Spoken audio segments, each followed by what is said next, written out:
નમસ્કાર, સત્યમેવ જયતે લાઈવ ન્યૂઝમાં આપનું સ્વાગત છે। વડોદરા મહાનગરપાલિકાની દબાણ શાખાએ શહેરમાં જાહેર રસ્તા ઉપર થયેલા દબાણો સામે કાર્યવાહી તેજ કરી છે। આ અંતર્ગત વોર્ડ નંબર 6ના વારસિયા વિસ્તારમાં દબાણો દૂર કરવાની ઝુંબેશ હાથ ધરવામાં આવી હતી।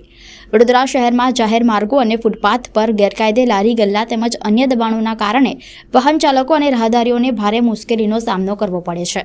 આ સમસ્યાને ધ્યાનમાં રાખીને વડોદરા મહાનગરપાલિકાની દબાણ શાખા દ્વારા સમયાંતરે દબાણ દૂર કરવાની કાર્યવાહી હાથ ધરવામાં આવે છે। તેના ભાગરૂપે આજે વોર્ડ નંબર 6ના વારસિયા વિસ્તારમાં વિશેષ દબાણ હટાવો અભિયાન ચલાવવામાં આવ્યું હતું। કામગીરી દરમિયાન જાહેર માર્ગો પર ઊભા કરાયેલા લારી ગલ્લા, શેડ અને અન્ય ગેરકાયદે દબાણો દૂર કરવામાં આવ્યા હતા। મહાનગરપાલિકાના અધિકારીઓની હાજરીમાં આ કાર્યવાહી શાંતિપૂર્ણ રીતે પૂર્ણ કરવામાં આવી હતી। દબાણ દૂર થતા રસ્તાઓ ખુલ્લા બન્યા અને વાહન વ્યવહારને પણ સરળતા મળી હતી। આ સમગ્ર કામગીરી અંગે વડોદરા મહાનગરપાલિકાની દબાણ શાખાના ઇન્સ્પેક્ટર કમલેશ સૈદાણાએ કામગીરીની વિગતો આપી હતી। વોર્ડ નંબર 6ના સ્ટાફને સાથે લઈને વોર્ડમાં વિસ્તારમાં આવતા વારસિયા વિસ્તારમાં નર્તરૂપ દબાણો જમા લેવાની કામગીરી હાલ ચાલુ છે।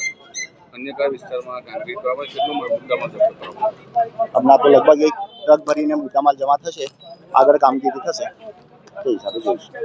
કઈ ટીમ આપી શકે? દબાણ શાખાની ટીમ છે અને વોર્ડની ટીમ છે। 6-7 લારીઓ અંદાજે થશે ઉઠાવવાની।